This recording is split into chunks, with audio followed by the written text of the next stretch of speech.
পায়েস রান্না করব। অনেকদিন ধরে আমি পায়েস খাওয়ার কথা বলতেছিল, তো রান্না করা হয়নি।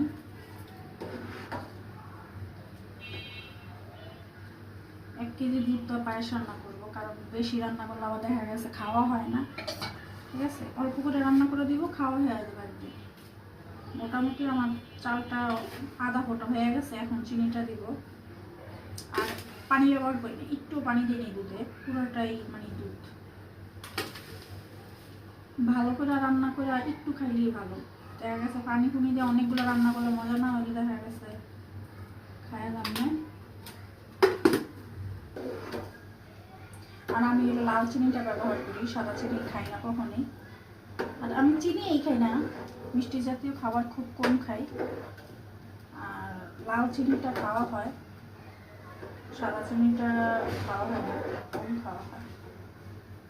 এটার মধ্যে সামান্য লবণ দিয়ে দিও। মিষ্টিতে সামান্য মিষ্টি লাগে না, যে কোনো মিষ্টি খাবার সামান্য লবণ দিলে খাবারটা মানে টেস্টটা বাইরে যায়।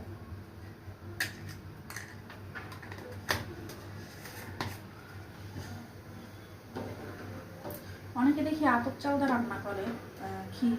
আতপ চাল দিয়েও রান্না করা যায়, পোলাও চাল দিয়ে রান্না করা যায়, কিন্তু আমি কখনো আতপ চাল দিয়ে রান্না করিনি, পোলাও চাল দিয়ে রান্না করছি।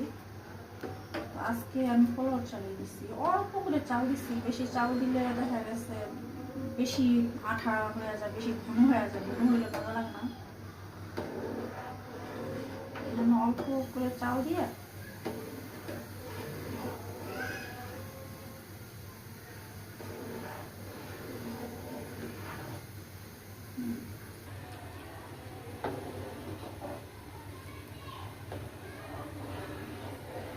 ছোটো পাতিলেই বসাইছি। দেখা যাচ্ছে বড় পাতিলে এটা 1 কেজি চালের মানে পায়েস রান্না করা যায়, 1 কেজি দুধও বসানো যায়, তো এই জন্য এটাই বসাই দিছি।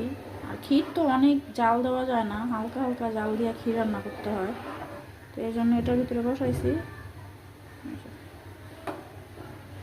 আবার ক্ষীরে কিশমিশ দেওয়া যায় না, কারণ কিশমিশটা কেউ খায় না ক্ষীরে দিলে, তো এই জন্য কিশমিশ দেব না, কিশমিশ ছাড়াই রান্না করব।